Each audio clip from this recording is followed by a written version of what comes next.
सुप्रभात बेटा, ऑनलाइन कक्षा में आपका स्वागत है। आज हम करेंगे समास। आज का विषय हमारा क्या रहेगा? समास। समास का शाब्दिक अर्थ होता है छोटा करना। क्या करना? छोटा। और अगर इसकी परिभाषा हम देखें तो क्या होती है? दो या दो से अधिक शब्दों के मेल को समास कहते हैं। अब संक्षिप्त करना, छोटा करना कैसे करते हैं? छोटा देखें, जैसे यहाँ एक उदाहरण देखें, रसोई के लिए घर। क्या है? रसोई के लिए घर। इसका समस्त पद क्या बना दिया? रसोई घर। क्या बना दिया? रसोई घर। तो क्या हो गया? अब इसकी बजाय अगर हम इस शब्द को देखेंगे, रसोई घर को, तो ये क्या हो गया? संक्षिप्त। क्या हो गया? छोटा। और इस छोटा करने की प्रक्रिया को ही क्या कहते हैं? समास। इस छोटा करने की प्रक्रिया को क्या कहते हैं? समास। तो अब हम इस समास में कई चीजें आएंगी। सबसे पहले बार बार आएगा एक पूर्व पद और उत्तर पद। ठीक है। दूसरी चीज आएगी तो पूर्व पद क्या होता है? पहला पद भी होता है। पूर्व यानी पहला, और उत्तर यानी बाद का या दूसरा पद। पूर्व पद पहला पद होता है और उत्तर यानी बाद का पद या दूसरा पद। ठीक है, समझ गए? पूर्व पद, उत्तर पद। इसके बाद समास में बार बार आएगा समास विग्रह और समस्त पद। तो समास विग्रह, विग्रह का अर्थ होता है अलग अलग करना, दूर दूर करना। तो विग्रह अलग अलग करना और समस्त इकट्ठा करना। जैसे समस्त का अर्थ होता है सारा भी। क्या होता है? सारा। समस्त पद का एक अर्थ होता है सारा।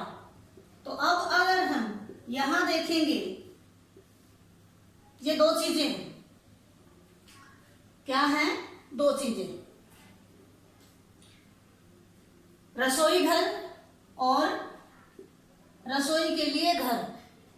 रसोई घर, रसोई के लिए दो घर, दो चीजें। तो अब अगर हम इसको अगर देखेंगे तो ये है समस्त पद। रसोई घर को कहेंगे समस्त पद, जिसे इकट्ठा लिखा हुआ है, और रसोई के लिए घर, इसको हम कहेंगे समास विग्रह, क्योंकि इसको अलग अलग करके लिखा हुआ है। तो ये हो गया समास विग्रह और समस्त पद हो गया रसोई घर। अब है समास के भेद। 6 होते हैं।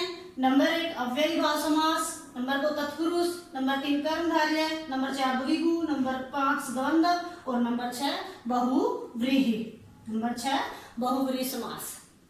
सबसे पहले आता है अव्ययी भाव समास। इसमें पहला पद या पूर्व पद प्रधान होता है और इसमें पहला पद अव्यय भी होता है। ठीक है। जैसे यथाशक्ति, शक्ति के अनुसार। यथाशक्ति, शक्ति के अनुसार। ऐसे इसके उदाहरण हो जाएंगे आजन्म, जन्म के अनुसार, मृत्यु पर्यंत। अनेक उदाहरण है इसके, जैसे यथासंभव, प्रत्येक, आजन्म इत्यादि। अगर हम अव्ययी भाव समास में देखेंगे तो पहला पद, आप अगर इसकी पहचान करना चाहते हैं तो अव्ययी भाव समास में पहला पद उपसर्ग होता है। क्या? उपसर्ग। इसलिए जब भी आपके सामने 4 या 5 शब्द हो तो जिसके सामने उपसर्ग होगा वह कौन सा समास होगा? अव्ययी भाव समास। जैसे यथा, प्र, आ, प्रति, निर इत्यादि। जितने भी इसके उदाहरण होंगे ऐसे ही होंगे। जैसे आ, आजन्म, प्रति, प्रत्येक, यथा, यथासंभव, इस प्रकार से। तो यह अव्ययी भाव समास है। अब उसके बाद है तत्पुरुष। तत्पुरुष समास में दूसरा पद प्रधान होता है। कौन सा? दूसरा, बाद का। ठीक है। तो इसमें दूसरा पद प्रधान होता है और इसकी पहचान है। सबसे पहली बात है तत्पुरुष समास में विभक्तियों का लोप होता है। विभक्ति क्या होती है? कारक चिन्ह। तो उनका लोप होता है। क्या होती हैं विभक्तियां? जैसे कर्म को कर्ण से या के द्वारा, के लिए, ये इत्यादि सारे काके की, ये क्या है? विभक्ति। तो इनका लोप हो जाता है कब? जब हम समस्त पद करते हैं और समास विग्रह करते समय ये विभक्तियां आती हैं। तो जहां विभक्तियों का, कारक चिन्हों का लोप होता है, वहां तत्पुरुष समास होता है।